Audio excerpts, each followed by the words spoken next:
if you're straight and you want to become gay, good luck with that. No, I have great news. You're not straight. You want to be gay. That means you're not straight. Like, you're married to a man, and you're like, oh man, I really wish I was with a woman. Okay, great news though. You can. You can, yes. You can. You can do whatever you want. Actually, go for it, honey. You could be gay. You could be as gay as you want to be, and then you could be extra gay on Tuesdays as a treat. I don't care. Like, yeah. No, that's funny. It's not a choice, was my point. It is not a choice. No, I'm just joking.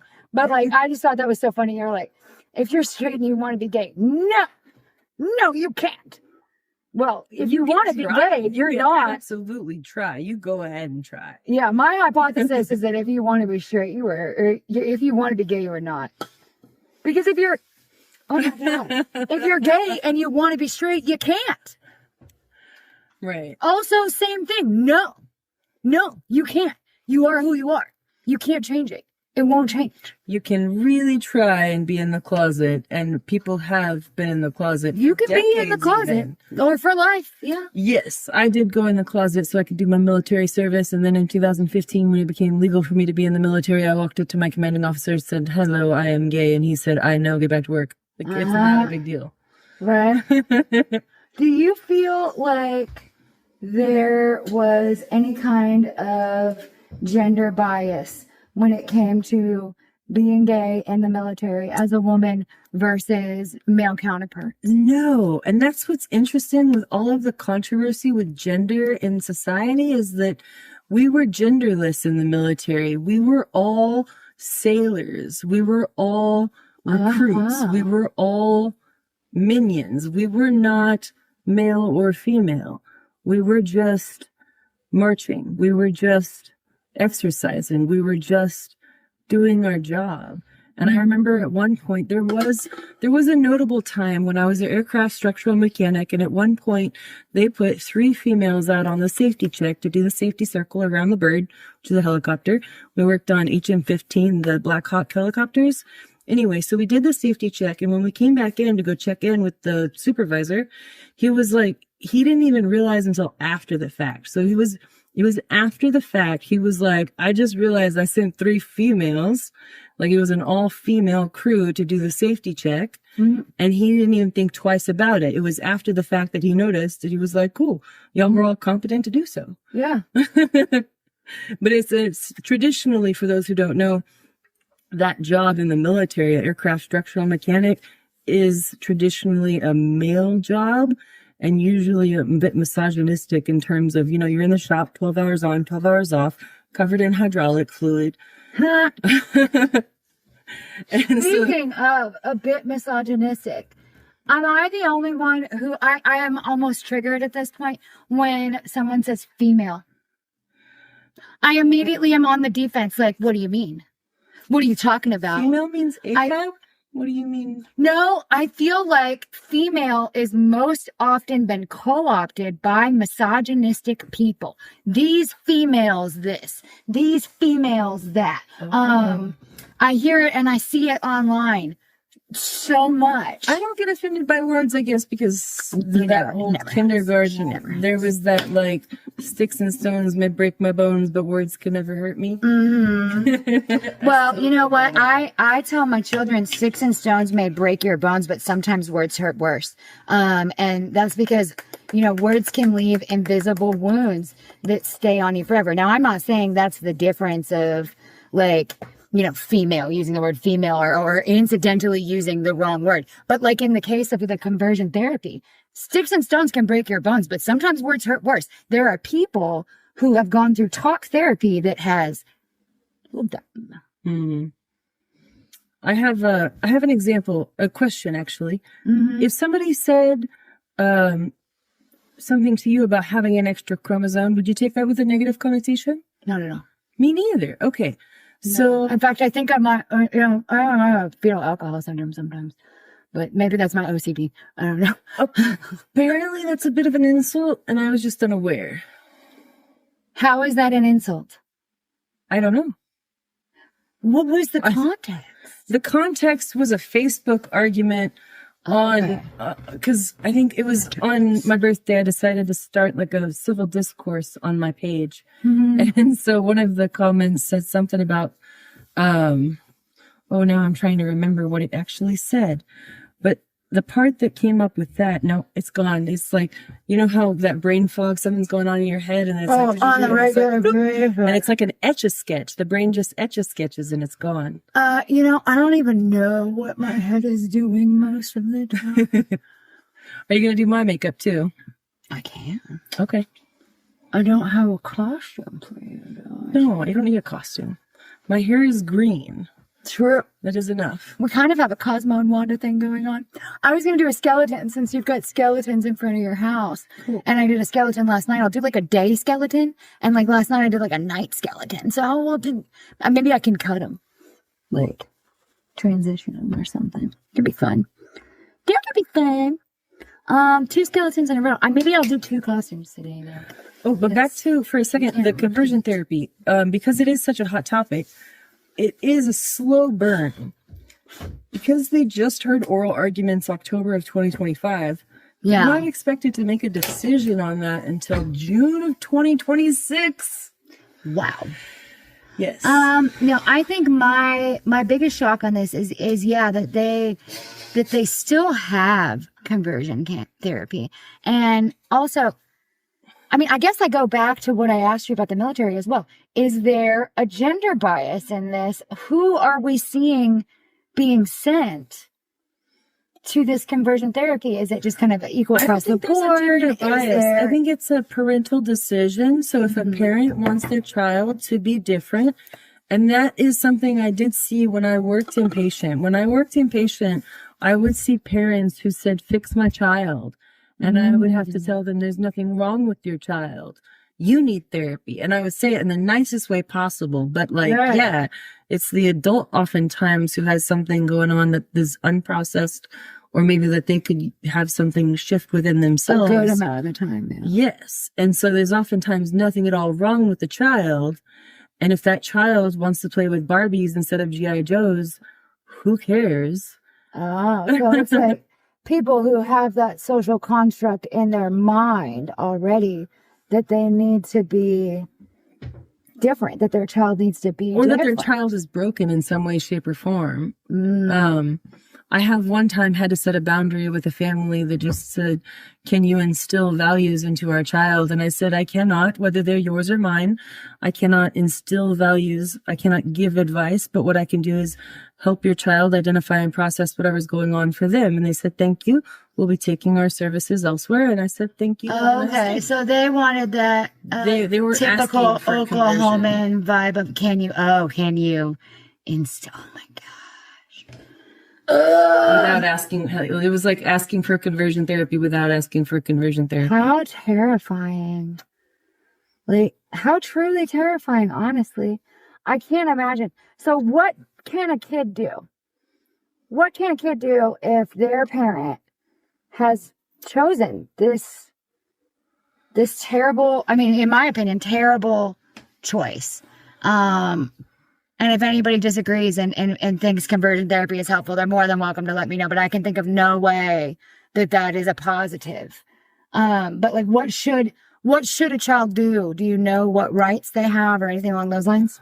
Unfortunately, at least in the state of Oklahoma, children have less rights than adults. And at least for myself, seeing ages 15 and up, I offer minors the same rights as adults.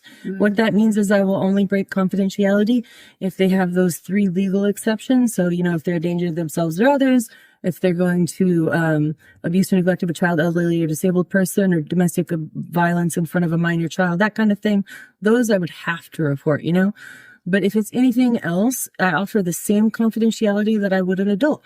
But in the state of Oklahoma, a minor does not have the same confidentiality, and that clinician can go and tell the parent, basically, if they're self-harming, if they're using drugs, if they're doing anything self-destructive, they can absolutely tell that parent. And that's usually within the realm of the informed consent. They would tell the child, I can tell your parent if you tell me this. I would hope they would tell the child that. Like, Yeah. that's within informed consent. Like, You want them to. if they're not telling the child that, that's a really shady clinician. But generally it's, between me, you, and your parent, and that's going to be the bounds of confidentiality. Mm-hmm. And especially if it's like family therapy or something. And I'll tell them in family therapy too, if it's going to be like, let's say it's dad and son and clinician. Okay, the confidentiality is between the three of us. Yeah. Not between the two of us or the two of us. And the same goes for like couples therapy too. But like having the confidentiality in that way eliminates secret keeping. And then also in the terms of having the same confidentiality for minors that I offer to adults, it allows them the freedom to speak freely and not worry about what I'm going to go tell their parents. So I don't do the school counseling. And so a lot of times people will go, I used to, once upon a time, you would go into a school, pull the kid out of class, do the counseling for an hour, and that's what school counseling is. And usually you would then have the consent forms, and you would be able to report back to the teacher, the parents, sometimes the court, depending on what's going on. The teacher? Depending on the case and depending on the consent forms, because you want to have written consent to talk to whoever you're going to be talking to. And so like, I've even had when I worked with court cases, you would have the ability to talk to the DHS caseworker, the teacher, the mom, the foster mom, the therapist would have the ability to talk to all of these people. Okay. Not that they necessarily would be talking to it, but they would. They could, yes. They could. Okay. So I will say, all with consent. First of all, parents don't put clinicians in that position. I don't ask about your kids' private information. Why did you put them in therapy if you don't want it to work as intended? But at the same time, be involved. Be involved, yes, but don't put them in therapy so you can get the freaking gossip or the backstory, Whenever a kid is grilled after therapy, that's gonna be the worst. Like, they get into the car after therapy, what'd you talk about today? What'd you say about me? That's irrelevant. You want them to talk about you. Your child's therapist is generally on your side. If you're not a total piece of something, your child's therapist is there to help you and your child connect better in most scenarios. Right. They're there to enhance your child's life in whatever way is most helpful. And it is medical treatment. It's not just a conversation. No. Just because there is not a scalpel being used does not mean that there is not significant brain work being done. Because there's this thing called neuroplasticity. You know what that is? I do. Yeah, where the neurons that fire together wire together, so they can teach an old dog new tricks. That is, and the fact that your brain is always growing. Yes. It is always growing. And it wiggles a lot more than we originally thought with that Neuralink that got put in that guy's brain. Yeah. It wiggles a lot more than we originally thought. Interesting. But yeah, so I think that with the neural changes that happen in therapy, that can be a really useful thing that happens for somebody. But when you put somebody in for changes and you expect neural changes to happen that are going to be intragenic, which again, that means harmful. If it's going to be harmful, like conversion therapy, you're setting yourself up for having a future society full of medical patients. And how is that helpful for a community? Well, and as a whole? The mind-body connection is clearly defined and established. We've talked about this before. In fact, we just got done discussing it with trauma talk and my narcolepsy diagnosis and all of that. The mind-body connection is so significant that, you can quite literally get brain damage from being abandoned. Like, that is a real thing. They can run an MRI scan on your brain and your significant trauma is maybe a parental abandonment. They can run they can run a scan on your brain and they can see the areas of your brain do not light up. Did you know that they're doing those fMRI brain scans to see, like, in our imagination, basically, if what we can imagine in our mind and then have our body feel like it's happening, about to happen, or just happened. What's it called? fMRI brain scans. And they're studying our imagination. Basically, how strong is our imagination? And so it's like our imagination is so strong, our body can feel like it's actually happening or just happened or about to happen. Oh yeah, for even sure. though it hasn't. And the best example I can give for this is virtual reality. I've ridden a roller coaster in the virtual reality and had to like hold on to my chair because I felt like the roller coaster was really moving. Wow. And there's videos online of people just busting their TVs and running into walls. I've seen stuff like that for sure. I've seen people with like, I won't even put those VR headsets on. I get so dizzy sometimes. I'm not trying to be that dizzy. But that said, what, so do they have you conscious? They hook you up to the machine and they tell you to imagine things? I imagine that's how it goes. Yes. I don't know what they're having them imagine. I haven't done a deep dive into the studies that they're doing. I looked this up a couple years ago. I don't even know what brought that up. Oh, it was the MRI brain scans that brought that up. Interesting. Because we were talking about how the amygdala lights up more with like post-traumatic stress. And you were talking about how it lights up more. Yeah, but well, no, it lights up less. Oh, less. If you've had significant traumas that are even emotional, not just physical traumas. Those photos, anybody can go look them up, but there's photos of a brain experiencing PTSD, a brain experiencing having been strangled or having had domestic violence. I mean, that physical and non-physical. So what can we do about this? Advocacy. Okay. I've already emailed the American Counseling Association Advocacy Department to see what I can do as a clinician to volunteer a little bit more. But as a civilian, I would say write your legislators, write your Congress people. They're not making the decision of the Supreme Court, like I said, until June of 26. So whoever our representatives are in our local community, they have pull with the Supreme Court. So the Congress people, while not directly related to the Supreme Court, they have their phone numbers, right? Mm-hmm. You can also write directly to the Supreme Court. You can subscribe to their information stuff. I've subscribed to get information about when they're putting out their decisions. So I'll know when that happens. But you can call your representatives, you can write to people, you can make social media infographics if that's your jam. But I would say doing more than just the social media stuff would be getting out and doing advocacy work, community stuff, not just going to the social media things and doing the protests. Like, yes, protests are cool, but I mean, if somebody walks up to you at a protest and says, "Hi, why are you here today?" and you can't answer, then that's not effective. Why are you there? Mm-hmm. Yeah, that's not effective. There's also, I don't know if you've ever heard of Day of Silence. I have not. Day of Silence is one that we used to do back when I was in school.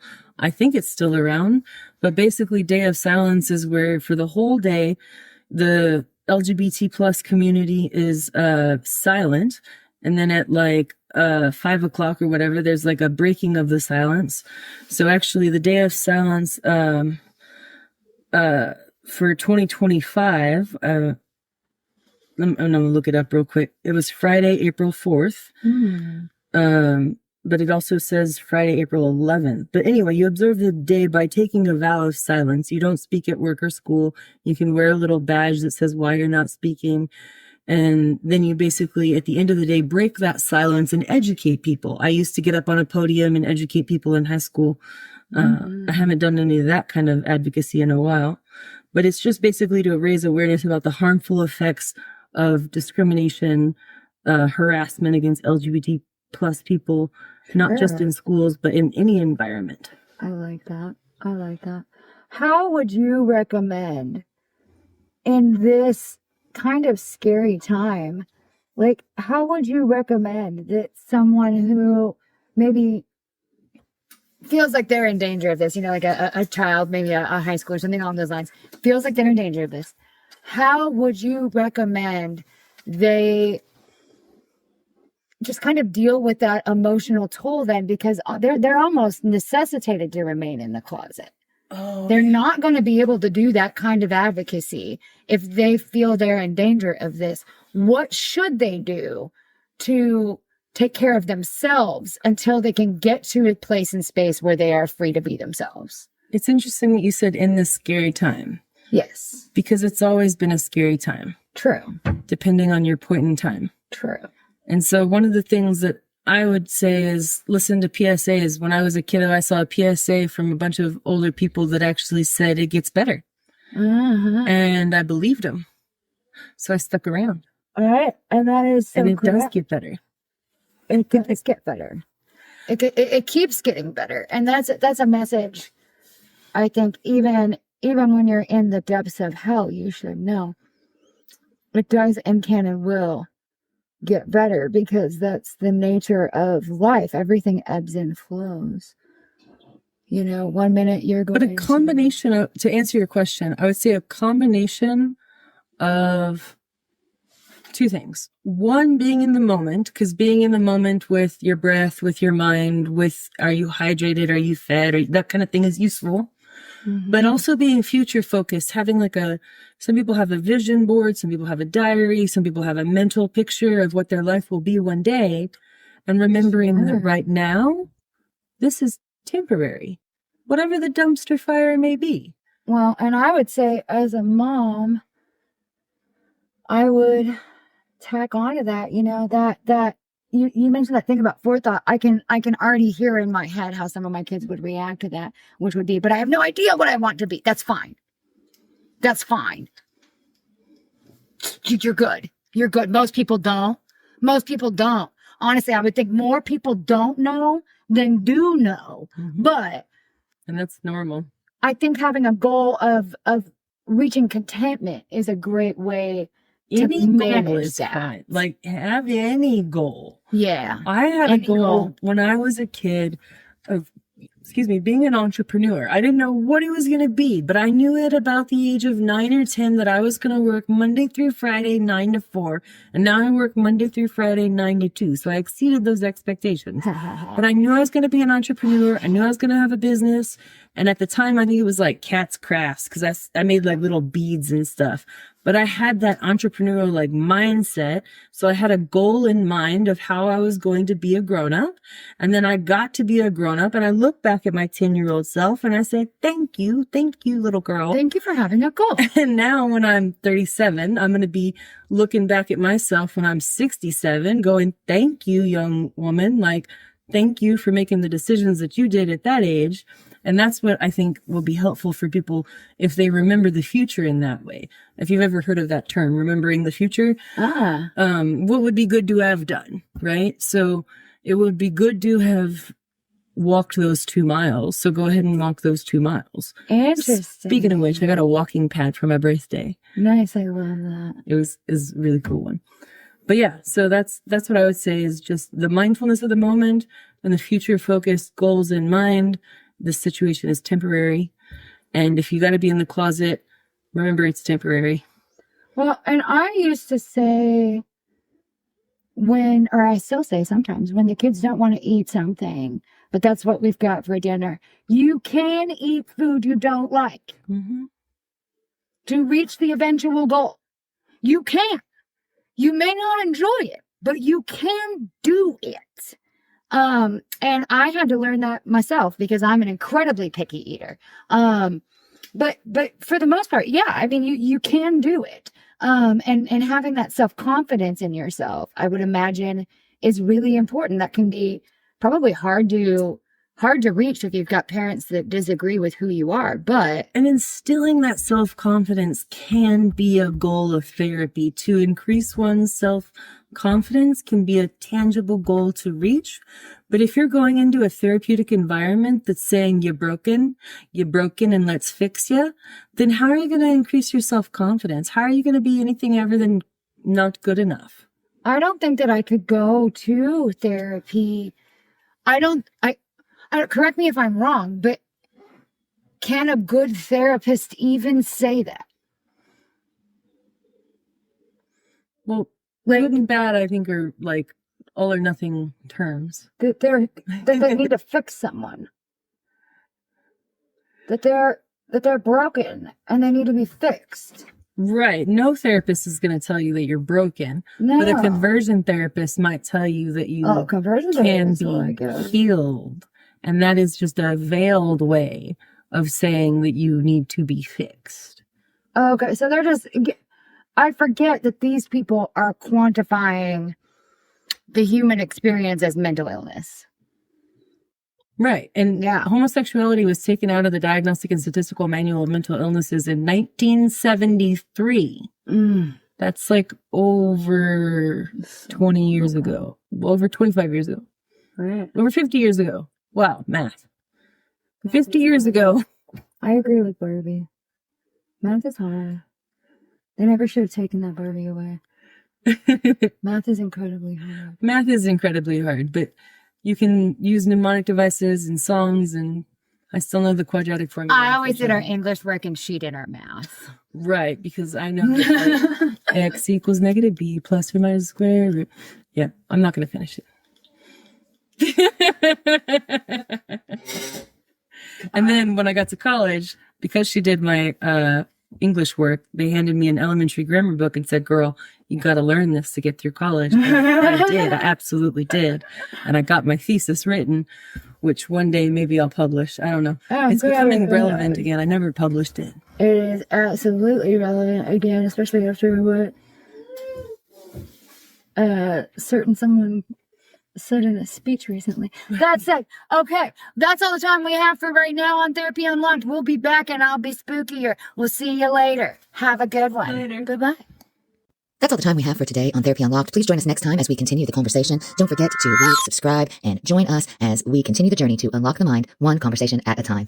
What I talk about today should be taken as medical, legal, or otherwise advice. This podcast is purely for education and amusement. That is it. That's the disclaimer.